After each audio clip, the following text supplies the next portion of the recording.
Having a dog that digs can both be frustrating and a costly exercise for the owner. I'm about to meet a dog that's been doing some landscaping. So Rich, Riley's done a pretty impressive job with your backyard. Yeah, she does like to dig, Lara. How did this all start? Well, when she was a pup, we gave her a hole, and yeah, I think she took that and ran with it. I think she might have. You see, there are many reasons why dogs dig. It can be because they're bored or they're trying to escape, and also it could be just because they enjoy it as well, which I think Riley takes a lot of enjoyment out of her digging. Yeah. So by giving her a hole and allowing her to do that, she's been rewarded by that, and anything that you reward a dog for is it will start to happen with more intensity and more frequency. And voila, Yes. This is why you've ended up with holes all over your backyard. Exactly. Also, you mentioned that she does get out and dig underneath the fence. Yes, if we go out all day, Yeah. you know, that sometimes she'll go next door and visit our neighbours.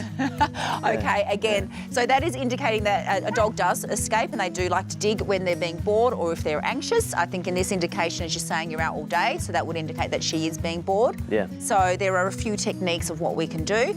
I think, have you done any gardening that she might have been watching? I doubt that. Okay, so that is another reason why sometimes dogs do start digging. They're mimicking us and they're watching what we're doing. So we'll rule that one out. Yeah. So I'm tipping boredom. Yeah. And also because she's been rewarded, so she's going to keep doing it with more. So I've got a couple of techniques that I think might help here. Yep. Ready to give them a try? Yeah. What do you think, Millie? Golden child. So I've got a few solutions that we can try. First and foremost, we need to fill up those holes and we need to stop Riley from continuing to want to dig in those that are already there. Okay. My best tip, water and a bit of fresh dog poo. Oh, I'll get you a shovel, Lara. No, we're not going to do this on screen, and that's definitely for you to do later. So the idea is to deter her from wanting to go and dig in there for the first place. After about a week, we then cover it over, so they do need to be fresh.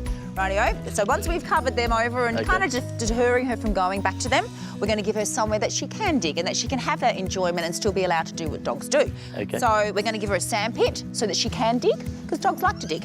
And in that, when you're out, going out for a whole day, you can do things like put treats in there, you can put a bone in there, so she has to dig in there. So it's giving her a place to dig that she's allowed to, but not the ground, which is like everywhere else here, okay? So she then becomes to know that this is her safe digging place, and that's all good. Okay. The other thing as well is we want to make sure that she's mentally and physically stimulated enough.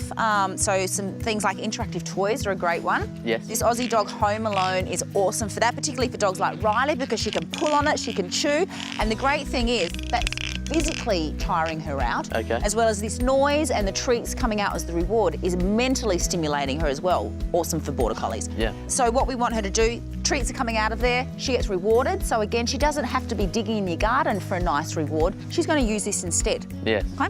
Another good one is using like this buddy ball, for example. You can put a big treat in there that's really hard to get out, but you're saying she's pretty good at that. So what I would suggest instead is some raw mince. Right. So instead of feeding it to her with her meal, Yes. stick it in here. Yes. Freeze it, Yep. and when you go out, leave it for her. Right, so then yeah. she's got all these options of what she can do, and they're both, you know, hopefully by the time you come home, she's actually exhausted from doing all of this and has completely forgotten about giving your garden a go. Hopefully. Exercise is a big one. How often are you exercising her? Well, about 40 minutes a day, but we just go once in the morning. Okay, all right. So I would suggest twice a day for a dog like Riley. Right. So she's out. Great for you there, Rich, too. Well, nice of you to say, Lara. So, you know, again, it's all about tiring them out and stopping that boredom and that, or any anxiety, even if they've got that. So about doing that too, obedience training. Now, you've been a little bit slack on that of late. Yes. Yeah, a little bit, yeah. All right, you've been busy, but you are going to get back to it. You give me a word on that one. We do. So obedience training is, again, keeping them mentally stimulated. So all of those combined, covering them up, worst case scenario, blocking her off from the area where she is digging is another one as well. Yes. That should help address it. Awesome. All right, you feeling confident? Yeah, absolutely. Good. All right, well, try all these at home if you have got a dog that digs. You can visit our website for more information, or if it's kind of gotten to the stage like Riley, you might want to get a professional dog trainer, so visit the NDTF website to help. Thanks, guys. Thanks, Lara. Thanks, Riley. You're allowed to dig in here. Yes, this is good. Good place.